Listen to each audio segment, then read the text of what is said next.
So, welcome to another Thursday on the Pagan Perspective. I'm Yeke, and this week we're talking about necromancy.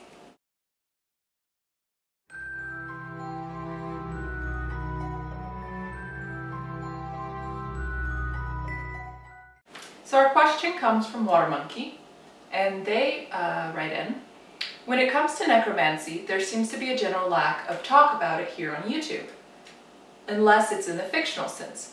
What are your thoughts on necromancy, and do you practice any aspect of it?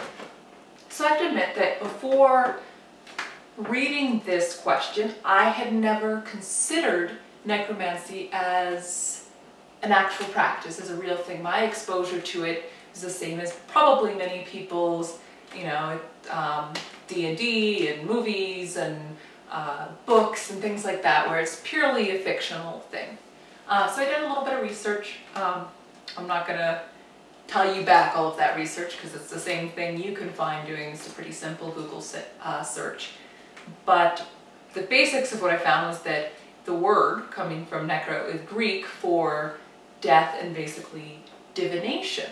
And my perception of it before was, oh, it's raising the dead. And I was actually very pleasantly surprised to find that it has a much broader and deeper sort of tradition.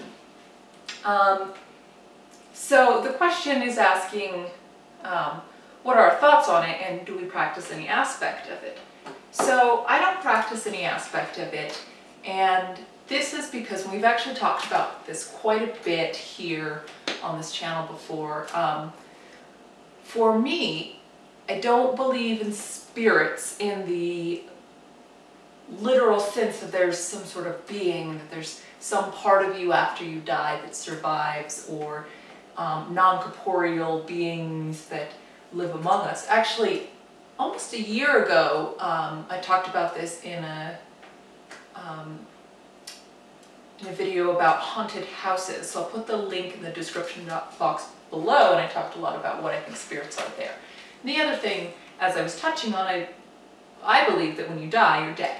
And I'll link to my pattern block video, which does a really good job, I think, describing my views on what life is and what death is. Basically, we're a pattern of many things, and that pattern grows and changes. And when we die, that pattern breaks apart, and the pieces get to go and be part of something else.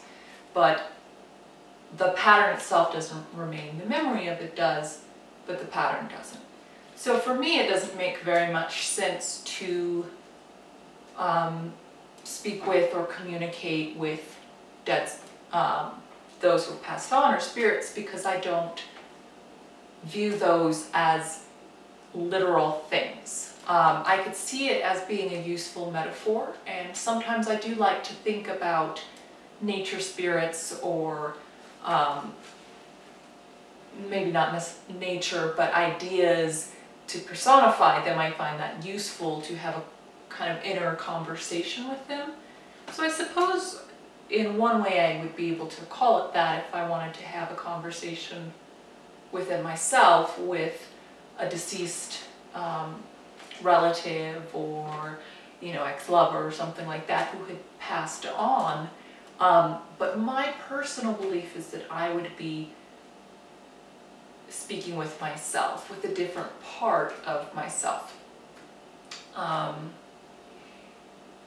But I find it's very interesting. Haven't gotten a chance to watch anyone else's video on this, so I'm looking forward to doing that. And I'd like to hear your guys' perspective. I think maybe some of you guys have a different view on spirits, a different view on death than I do. So let us know in the comments below. And take care. Actually, before I go, I have to explain why this is all here. I do have a bunch of skulls rather. The Santa Fe Comic-Con is coming up, and I have a booth in the Artist Alley, and I actually really like skulls. I don't think of myself as a particularly morbid person, or I'm not particularly metal or anything like that, but I just think skulls are really cool. So you guys know who this is, I'm sure. But no copyright infringement, so I can't say. And yeah, I'll be selling giant D20s and some of my weapons and that sort of thing. So that's why this is all here, and I just happened to be working on it today, so it was appropriate background for you guys. Anyways, take care, and see you next week. What about this one? How about this one? No, that didn't work. Try again. Good job. Knock those down. Those too heavy. What that? Oh, good job.